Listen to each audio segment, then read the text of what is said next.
You're listening to Tremendous Leadership with Dr. Tracy Jones.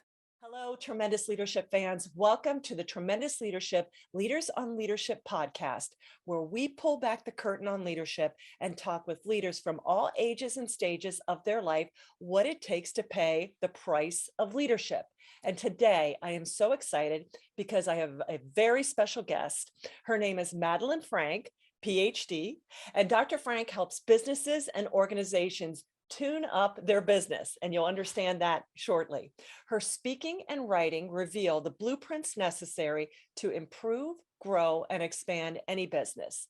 She is an Amazon.com best-selling author, world-traveled concert artist, and I've heard her phenomenal CD. She's unbelievably talented musically, and she's a teacher and a parent. Her latest book, Leadership on a Shoestring Budget, is available everywhere books are sold. And I had the honor, Madeline sent me a copy and I read it and I absolutely adored it. So Madeline, welcome to the podcast. It's so good to see you, Tracy. I've been looking forward to it so long. Well, for our listeners out there, Madeline and I are really kind of recent fast friends, several months, correct? Yes, that's true. And she made my day by ordering some books off our website, and I got back in touch with her. And as I typically do, I included a copy of Sparks and some other things, and that just promoted a sisterhood. And we started connecting, and she sent me her books, and she had me on her podcast. And I'm like, well, I need to have you on my cast. So here we are, Madeline. You just never know how God's going to connect you with tremendous people. Yeah, you're just awesome, and I'm so happy to have met you and work with you. Thanks, Madeline. Well, let's get right into it. So our listeners love leadership, and they are very seasoned leaders. And my father, who loved all things leadership, had a very pragmatic approach to leadership. He knew how tough it was. And he knew that if you're going to be doing leadership, there's a price you're going to have to pay. The first price he talked about was loneliness. Okay. And what he really meant there is that you're the one that sets the pace, that paves the way. We've all heard that it's lonely at the top. And there's really no one that can lead except for you. So, Madeline, can you tell me about an experience in your life where you knew as a leader that the direction you had to go was the one you needed to go, and where and when you knew you had to make your stand? As one of the leaders of my family-owned construction and management company, I was in charge of putting on the new roofs on these two-story buildings. Now, all roofs, as you know, are supposed to keep us dry, and homes and apartments are shingled roofs, but this particular roofs have a plastic membrane, and they have to be put on just right. So if there are any gaps or bubbles, the water leaks down.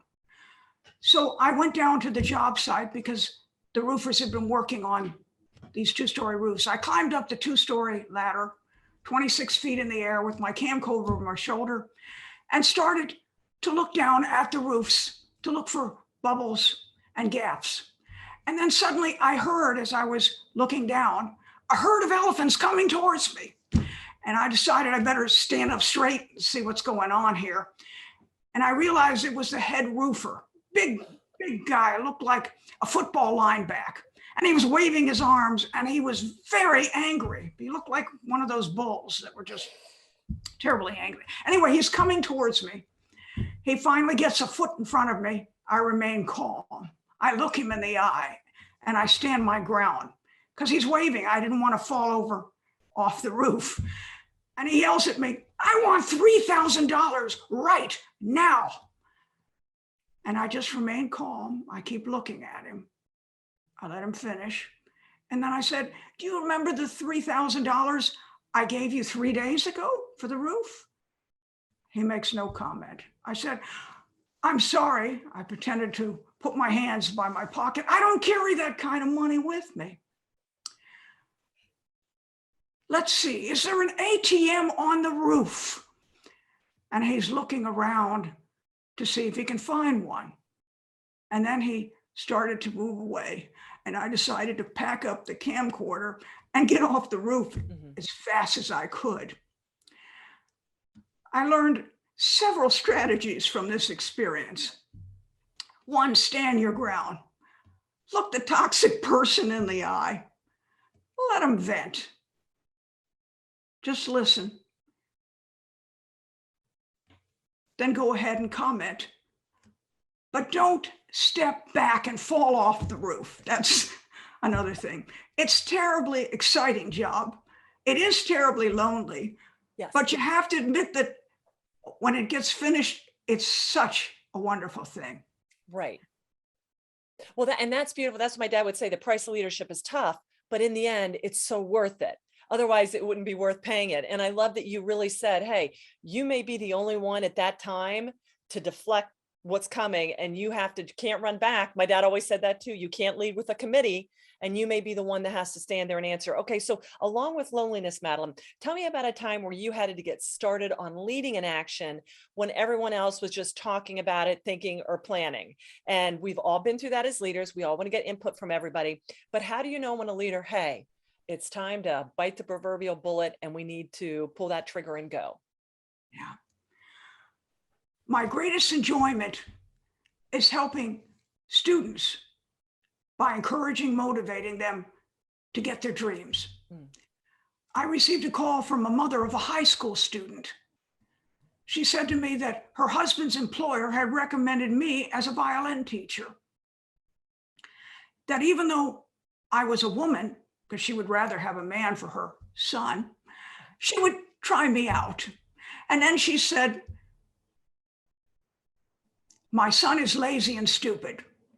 And I said to her, first thing, you can't do that anymore. You can't say that to him or anybody else about him.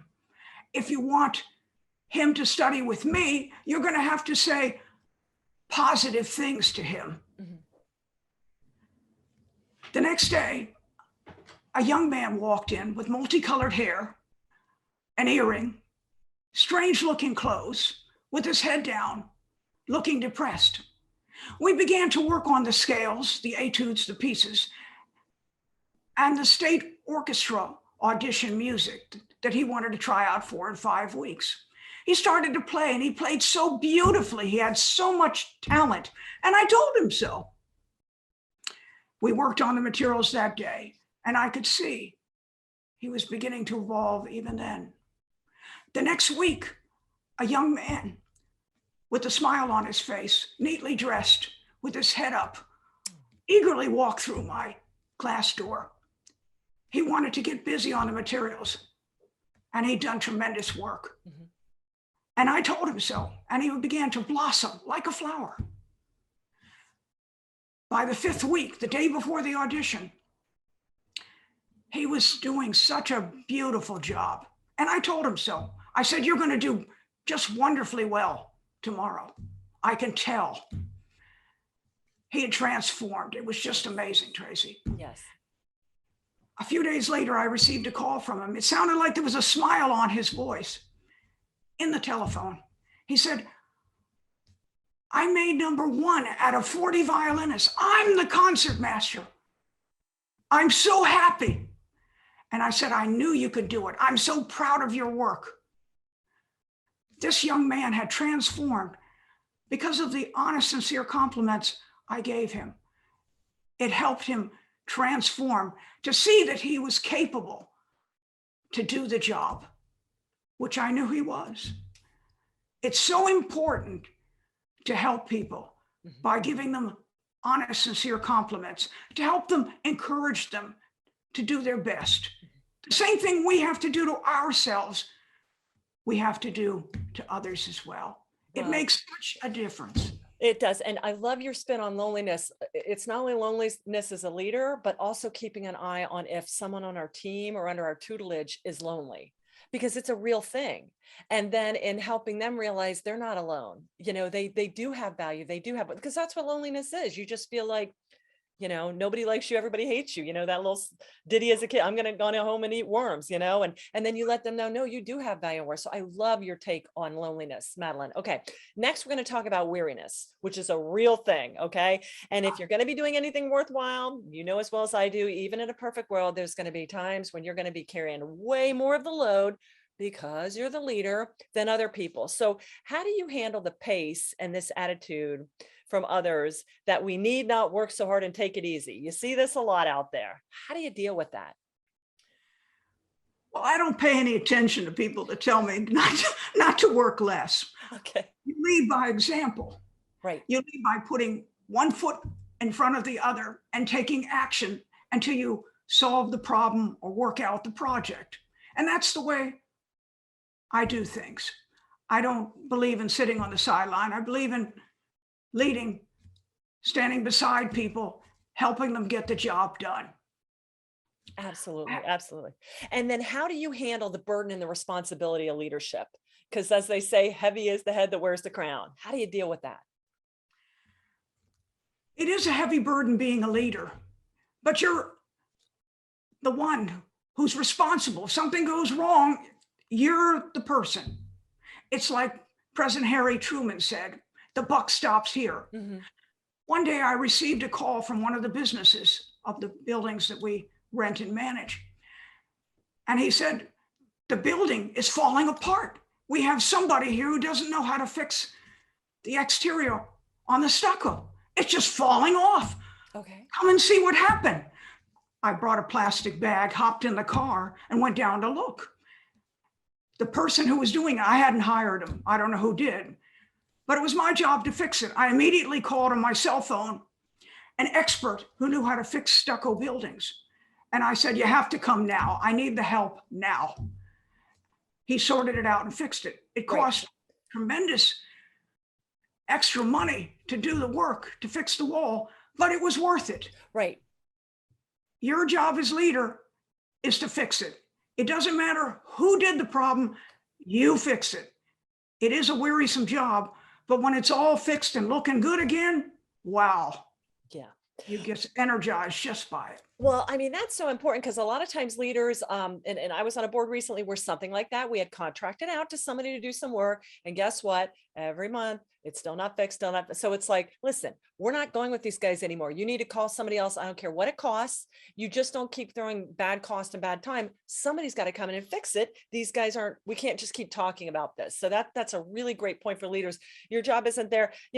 Some people are like, well, we're just going to manage what is. No, you need to fix it, and if who you hired isn't getting it done, you need to bring somebody else in to fix it.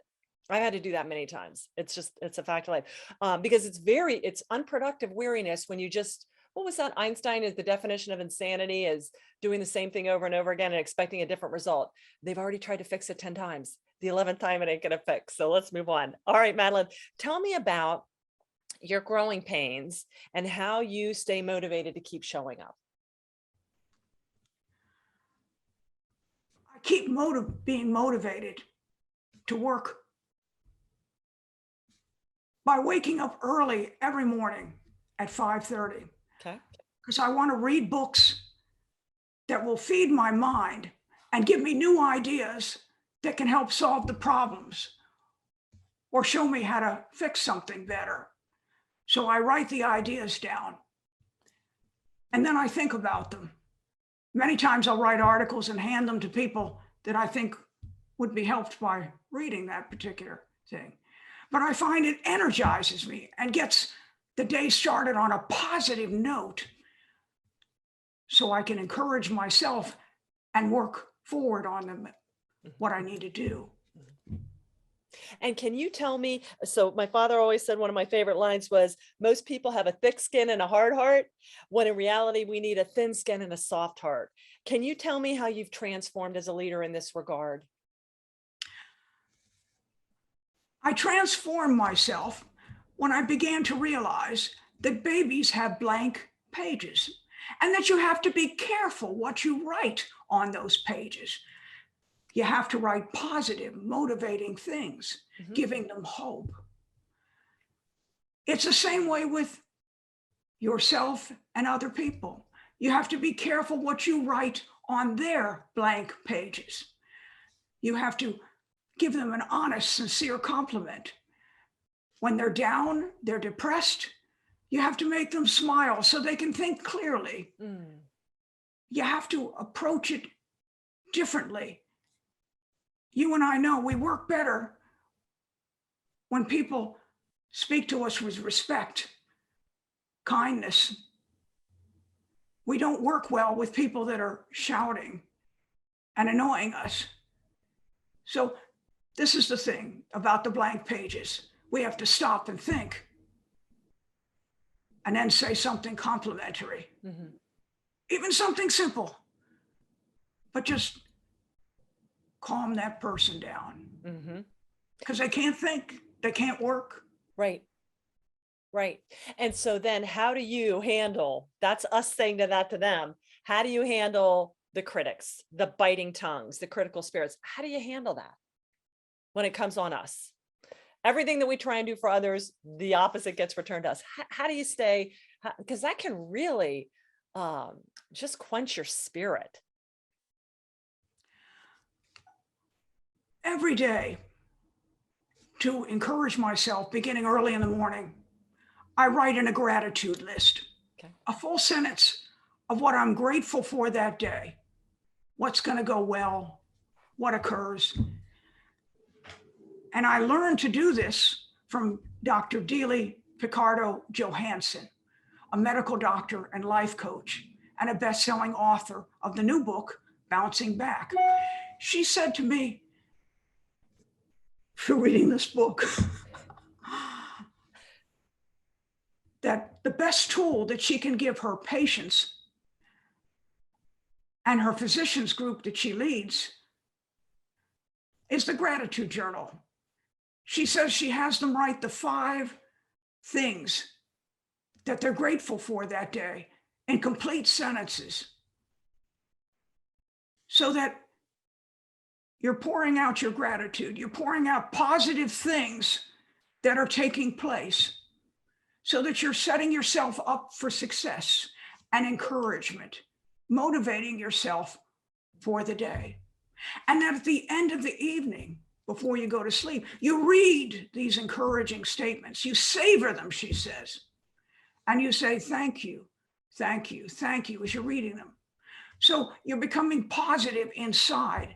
As you and I know, you have to work to be happy. It doesn't happen if you don't work at it. Right. Absolutely. Yes. I love it. That is so encouraging. And the gratitude journal is so important, because otherwise we get weary because we think about what didn't happen right, and we're forgetting all the wonderful things that have happened. So thank you for that, Madeline. All right. Next is abandonment. And my father would say that abandonment, this is not a negative abandonment, but this is abandoning what you like and want to think about in favor of what you ought and need to be focused on. So how do you spend focused? How do you stay focused? You have a lot of things that you do. How do you stay focused on really the best and highest use of your time and what you need to spend time on? I stay focused because of your dad, Tracy. Charlie Tremendous Jones's book, Leadership is for You. He told the story about the Ivy Lee method. This method has been around for 103 years.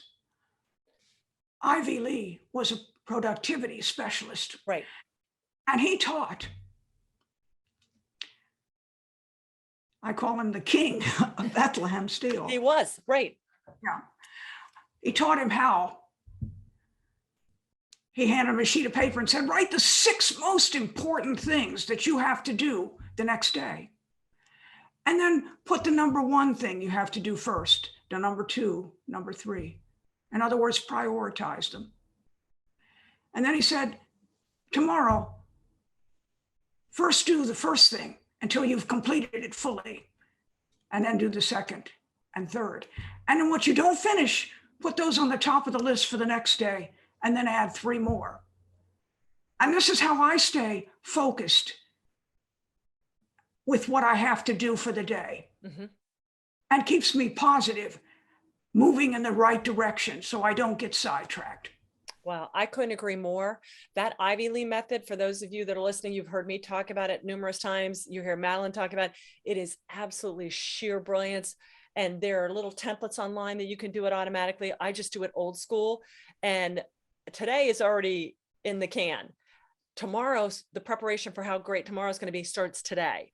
And so it's just a productivity expert. You just to me, that's the ultimate focus tool. I absolutely adore it. And then Madeline, so how do you ensure you do more every day to be a success than you do to be a failure? Because my dad would always say that to me. I thought he was the most successful man in the world. And he's like, oh, Tracy, I could be so much more successful. I do more in a day to contribute to my failure than success. How do you balance that out? Because of thinking and starting that day, learning new things, writing down the ideas, Okay. and also the gratitude journal. I stay in a positive frame Mm-hmm. so I can handle whatever happens, plus or minus. I can handle it in a calmer manner so that I can think clearly, because you and I know that when you're discombobulated, so to speak, you don't think clearly. Mm-hmm. But if you're working to be on an even keel, you're focused I love it. and you're here in the now, so you can do the work. I love it. Well, and I call that spinning, or people are just like, I'm spinning. And I'm like, yes, that we need to be very, very focused. So how do you give up being discouraged? And I think you've already alluded to a lot of this, but I love this question. I don't think of discouragement. The idea is to think forward, always to think forward. Mm. You don't go back. Mm-hmm. You want to take what you have to work with, and you want to get all the facts down on the piece of paper so that you can figure out how to fix the problem. That's what you're supposed to do. Okay. I love it. I love it. And that is true. And you know what? Discouragement is an emotion. You don't operate from that. Okay. Like you said, commit. No, and my dad would say that. Make a decision, make it yours, and die by it. And it was like, there's no other option. And once you do that, you cut the thumb sucking out, because you're like, that is non-value added. It is what it is. Let's just learn from it, pick up and go. Okay. Lastly, he talked about vision, and this is really good after abandonment. And he always said, vision is really just seeing what needs to be done and doing it. Nothing more than that, not just sitting there spinning or thinking or wishing or feeling. So Madeline, how do you gain clarity? Well, I think the most important thing is to thank people for their work, which we do at our radio show, as you know, because we interviewed you this month as an engineer, as a leader, as a veteran, as a teacher who teaches so many leaders how to think and the best way to proceed. We want to honor people and thank them for contributing to the world. We also honor scientists, medical doctors, chemists, biologists, all of these great people who've invented cures for diseases, new products to keep us safe, who made a change in the world for the better to help all of us and help mankind. Mm-hmm. And all these people have in common the fact that they began playing musical instruments as children, and they continue to play them to work on their different investigations. It helped them to think better, to concentrate. So I think just like we had mentors that meant so much, that helped us when we were down and we didn't believe in ourselves, we have these great, wonderful people who've inspired us and helped us, and we have to give the gratitude back. We stand, as I have always said, on the shoulders of the mentors and teachers who've made us who we are today, who encouraged us, inspired us when we had no inspiration at all, and we didn't feel we could do it. But they lent us their belief, and it finally would kick in, and we were able to do our work. And that's what we do. We pass on the torch to the next generation. Beautiful. You and I and all the others. I love it. Because vision is meant to be shared. It's not just ours. It lights the way for everybody, and vision builds. You have a PhD too. You contribute that one new drop of knowledge into the existing sea of knowledge. It's not, you don't own it. And it's a beautiful thing. Madeline, what is one of the greatest epiphanies that you had while building your organization? My greatest epiphany is what positivism will do for other people, and humor. You can have somebody come in the building and look like the worst thing in the world happened to them. And the first thing you want to do is smile at them and give them a compliment. It's even a simple thing. Oh, what a beautiful shirt you're wearing, blouse, suit, whatever. You want to just see them curve those lips up a little bit. You want to just see them look a little bit happier, or tell them something funny. The whole idea is to change, as goes the sourpuss, into something more positive. Because you and I know we can't work with the sourpuss. You can't get anything done. You have to change them. I love it. And how do you grow in wisdom, which is another word for vision? I keep learning. I keep growing every day. It's a matter of learning new things, to get excited about seeing something in a new way. I just love to learn new things, read books, listen to podcasts, anything that will make me be better and more knowledgeable is important. I love it. I love it. So Madeline, we have covered loneliness, weariness, abandonment, and vision. Anything else that we have not really touched on from a leadership perspective that you would like to share with our tremendous listeners? I think you've covered it. I think you've covered a lot of stuff. I have lots of notes. I'm always glad I record this, because I'm like, man, that's gold. And I know our listeners probably know this, but I played violin too. And I could have used you as a coach, because I made county orchestra, but not state. But I'm sure if I would have been under your tutelage, I would have. You would have. I love it. Okay, Madeline, what is the best way for our listeners to get in touch with you?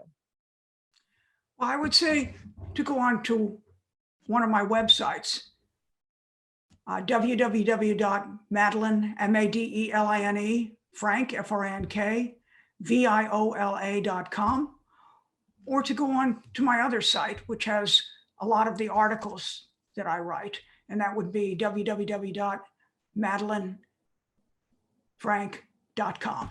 Excellent. And you mentioned your books on Amazon, Leadership on a Shoestring Budget. You have other books, though. You want to tell our listeners the titles of those? Sure. One is called Musical Notes on Math. It's how to teach your child how to do fractions and decimals the easy way through the rhythm of music. My young son came home one day. He was quite upset, almost in tears. He couldn't understand what fractions were and decimals. Here he was in the public school, and the teacher, he said, just didn't know what to do. So I got to thinking. I remember what my professor at Juilliard said: rhythm is math, math is rhythm. And my hobby was collecting math books at the time, of all things. So I grabbed a sheet of paper and drew a circle, a whole note, 4 counts held. And then I said, 4 over 4 is equal to what? And he said, 1. I said, one whole. A whole note in music is 4 counts held. Right. And so I explained to him that that's 100 pennies over 100 pennies. That's 1. And then I started dividing in half. A half plus a half is a whole. 1/2 plus 1/2 is 1 whole. And I did the fractional equivalence. Anyway, I broke it down and made it easy because he was taking the violin. And I showed him the equivalence so he could see it. And suddenly the light bulb went on and he started smiling and looking cheerful. We worked on this for a couple of days. And he went in, and then I got a call from the teacher who said, I don't get it. How come he's the only one? He said, would you come in and help me? So I said, fine. I went in to show him my little method. And then a couple of days later, I got a call from the dean of the college that I teach locally. She said, Madeline, are you working with one of your kids to show them an equivalent between fraction and decimals to the rhythm of music? I said, yeah. How did that get to you? She said, well, one of my students is a teacher at the local school, and he's trying to use your work for my class. And she said, you're going to publish it right now, aren't you? And you and I know I hadn't given it a thought, but that's when I decided I was going to publish it, because maybe it would help some other child that didn't understand. I love it. And for our listeners out there, you check that out too, because I think I was good at math because I played the violin, started in second grade, and then the cello.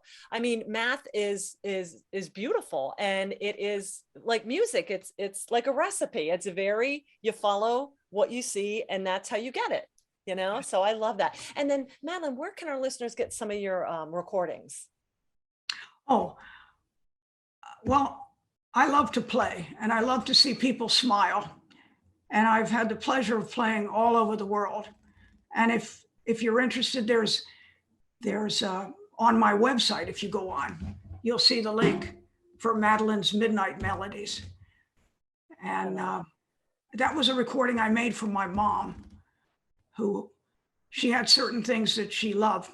So I put many of those pieces on there. And some of them are helpful. I used to go and play in hospitals to help people get better sooner. It was important to me. I would ask them whether they liked classical or jazz, and then I'd play them a piece. But it's just amazing how when you play the right music that they love, they can get better. Right.